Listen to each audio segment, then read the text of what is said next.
एक संघर्ष हुआ था 2011 में भी, मैं अन्ना आंदोलन में आया था, तब भी मैं यहाँ। ये झंडा जभी का है। हॉस्पिटल में भी एडमिट रहा RML में, अरविंद केजरीवाल साथ रहे, स्वाति मालीवाल साथ रही। क्या हुआ, जन लोकपाल बिल कहाँ गया, अन्ना जी कहाँ गए, केजरीवाल जी कहाँ गए, सब आपके सामने, सब देश थका हुआ महसूस कर रहे हैं ना उस आंदोलन के बाद? उस आंदोलन के बाद छका हुआ महसूस करा। आमिर खान का रोजा भी खुलवाया, रामलीला ग्राउंड में अन्ना जी का अनशन भी तोड़वाया इकरा मेवाती से, और आज 16 साल बाद फिर आया हूँ। छात्रों के इस प्रदर्शन में अलग अलग जगहों से लोग आ रहे हैं और इस मुद्दे को पुरजोर तरीके से उठा रहे हैं। सर, क्या नाम हुआ आपका? मोहम्मद अहमद सैफी, पुरानी दिल्ली के गांधी। जी, दिल्ली के ही रहने वाले हैं? दिल्ली का ही रहने वाला हूँ, दिल्ली की पैदाइश है मेरी। 5वां दिन हो गया लेकिन सरकार सुन नहीं रही है। देखिए, कोई भी हक हासिल करने के लिए एक लंबी लड़ाई का इरादा करके मैदान में उतरा जाता है। कोई भी कामयाबी एकदम नहीं मिलती, इसके लिए संघर्ष ज़रूर ही है। अब वो संघर्ष कितना लंबा चलेगा, इसके लिए पहले से तैयारी करनी चाहिए।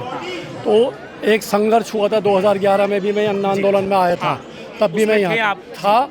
ये झंडा जभी का है जी, तो उस अन्ना आंदोलन का ही झंडा है ये झंडा अन्ना आंदोलन का ही है। और अन्ना आंदोलन के सारे जो कुछ भी है ये रहा मेरे पास। तो अभी लोग झूठ बोलते हैं हम रहे इसमें रहे, ऐसा नहीं है। मार भी खाई, आमिर खान का रोजा भी खुलवाया रामलीला ग्राउंड में, अन्ना जी का अनशन भी तोड़वाया इकरा मेवाती से, तो मैं इसमें रहा था और आज 16 साल बाद फिर आया हूँ। तो आपको लगता है सर उस आंदोलन से कई नेता निकले और बाद में आंदोलन भटक गया, इस आंदोलन से भी कई नेता निकल जाएंगे? वो आंदोलन जो है जन लोकपाल बिल के लिए हुआ था।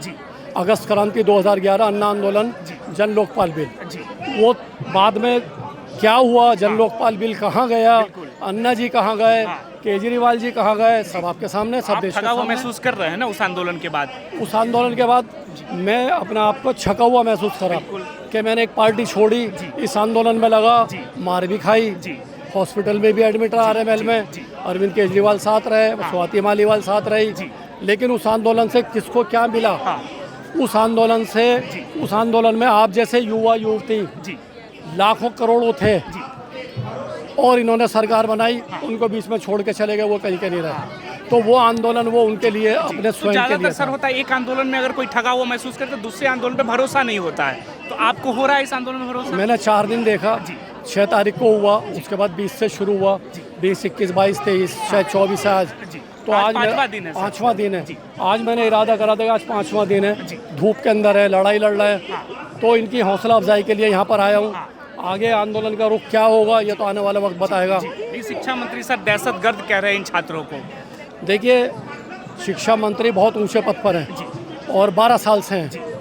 12 साल के अंदर अभी तक इन्होंने जो है ये जो बात बोली है, ये बीजेपी सरकार में एक मंत्री था, मानव संसाधन विकास मंत्री, और वो थे मुरली मनोहर जोशी। उस वक्त भी छात्रों ने भूख हड़ताल करी थी जामिया मिलिया के, आपने उनकी बात सुनी थी? मुरली मनोहर जोशी जी ने उनकी बात सुनी थी और आश्वासन दिया था आपकी समस्याओं पर ध्यान दिया जाएगा। तो भाई आप भी ध्यान दिया। उन्होंने तो ये बात नहीं कही थी, वो भी तो आपकी पार्टी के थे, वो भी तो आपकी पार्टी के थे। उनको आपने बाहर निकाल दिया या मार्गदर्शन मंडल में भेज दिया। तो भाई आप दहशतगर्द कह रहे हो, ये देश का भविष्य है, ये आपके बच्चे हैं, हम उनके लिए आए हैं। ये बात अशोभनीय है, ये शोभा नहीं देती। ये बच्चे हैं और ये देश की लड़ाई लड़ रहे हैं, ये अपना हक मांग रहे हैं, कुछ नहीं मांग रहे कि शिक्षा में सुधार हो। जो ये नीट पेपर लीक हो रहे हैं ये नहीं होने चाहिए, ये बार बार हो रहे हैं। तो ये इस तरह की भाषा का बोलना, तो भाई सरकार में आप बैठो, ये दहशतगर्द है, इंक्वायरी करा लो। भरत तिवारी का एनकाउंटर वो बेचारा दहशतगर्द के दिया था, उसको भी। उस पर क्या सोचते हैं आप? उस पर उसके साथ गलत हुआ है। वो तो अपने गांव के लिए, अपने हक की लड़ाई नहीं लड़ रहा था, अपने गांव के लिए, अपने समाज के लिए लड़ाई लड़ रहा था, देश के लिए लड़ाई लड़ रहा था। लेकिन ये कि वो आपके खिलाफ बोल रहा था, आपसे हक ही तो मांग रहा था। लेकिन सरकार के लोग कह रहे हैं कि उनकी मानसिक हालत ठीक नहीं थी, ऐसा जीतन राम मांझी जो बिहार के मंत्री हैं वो कह रहे हैं। ऐसा है, जीतन राम मांझी जो है वो एक दल बदलू हैं तो काबिल और बुजुर्ग हैं। लेकिन तुम जब बिहार की जनता के लिए बिहारी वासी जो है समर्थन नहीं करेंगे, ये तो मत बोलो। आजकल जो है अगर कोई अपना हक मांगे, उसको मानसिक बीमार कहकर उसे पागल खाने में डाल दो, उसे जेल में डाल दो, तो ये तो आपके पास पावर है, आप इसका इस्तेमाल गलत कर रहे हैं। लेकिन बिहार के मुख्यमंत्री जो है वो इस जो एनकाउंटर को जायज़ ठहरा रहे हैं। नहीं, जायज़ नहीं है, वो जायज़ नहीं है। वो छूट उन्होंने दी थी कि पुलिस को पूरी छूट है, तो पुलिस को भी ये देखना चाहिए, वो भी बाल बच्चेदार हैं, उन्हें भी हक ना हक देखना चाहिए। और उनको ये सोचना चाहिए पुलिस को भी कि हम जिसका इनकाउंटर कर रहे हैं आखिर वो हक की लड़ाई लड़ रहे हैं या वो नाजायज़ है। बेशक उसके पास हथियार था, लेकिन साफ नज़र आया फेंकते हुए, हथियार फेंक दिया था। उधर से कोई पुलिस अफसर माँ की गाली वख रहा है, वो भी साफ सुनाई दे रहा है। आपने 3 गोली जब मारी, गाड़ी के अंदर ले गया, 2 गोली आपने और मार दी, तो वो हक की लड़ाई लड़ रहा था, उसे आपने मानसिक रोगी कह दिया, बिल्कुल गलत है, बिल्कुल गलत है। वो किसी का परिवार का चिराग बुझ गया, किसी का बेटा था, किसी का भाई था, तो इसी तरीके से ये भी देश के बेटे हैं, ये भी देश का भविष्य उनको है। आधुनिक भगत सिंह कहा जा रहा है, आप सहमत हैं इस बात से?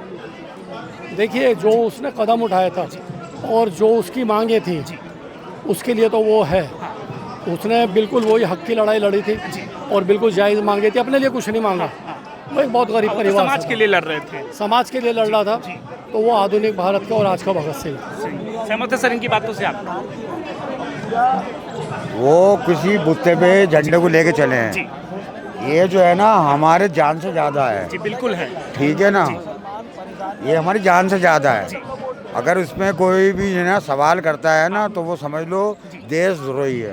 और वो हमें कहते हैं लोग जो हमने कुछ भगाए परसों यहाँ से। हाँ, ये बच्चे मेहनत कर रहे हैं और वो भी किसी के लाल होंगे जो चले गए, बिल्कुल समझे नहीं, वो भी कुछ चीज़ चाहते थे।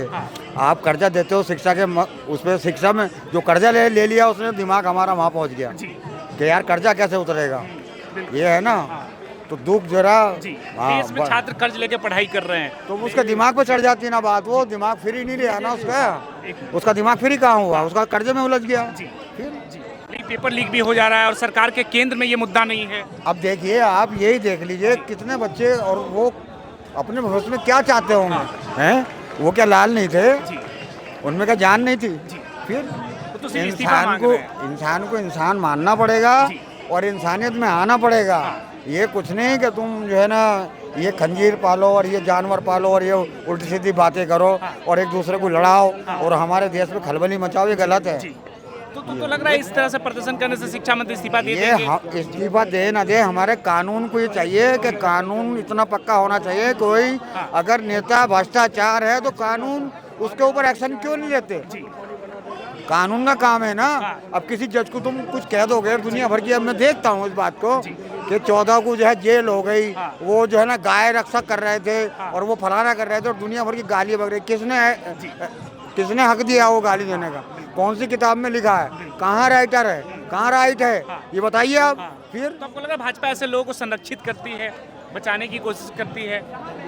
1990 का टाइम देखिए और अब का टाइम देखिए, क्या बदल गया? दुनिया बदल गई। इस्तीफे क्यों नहीं हुए? मनमोहन जी की सरकार में 2G सेक्टर घोटाला हुआ था, उसके अंदर करीमोजी हैं, डी राजा थे, उन्होंने इस्तीफे दिए और जेल भी गए, तो उनकी सरकार में नहीं हुआ इस्तीफे। उन्होंने भी तो पारदर्शिता दिखाई। मनमोहन जी की सरकार में बहुत सारे इस्तीफे हुए, बहुत सारों को अपने पदों से इस्तीफा देना पड़ा, तो आप क्यों नहीं दे सकते? भाजपा, राजनाथ सिंह जी कह रहे इस्तीफा भाजपा का कल्चर नहीं है। नहीं है तो कोई बात नहीं, आप सत्ता में हो, पावर में हो, आप जैसा चाहोगे वो सही है, आप जो कहोगे वो सही है। तो लगता है भाजपा इसको ईगो पे ले रही है कि अगर शिक्षा मंत्री इस्तीफा देंगे तो कल होकर ये छात्र किसी और मंत्री का इस्तीफा मांगने लगेंगे, रेल मंत्री, वित्त मंत्री। वही है कि आगे एक रास्ता नहीं खोलना चाहते, कि आगे रास्ता खुल गया तो आगे और इस्तीफा मांगेंगे।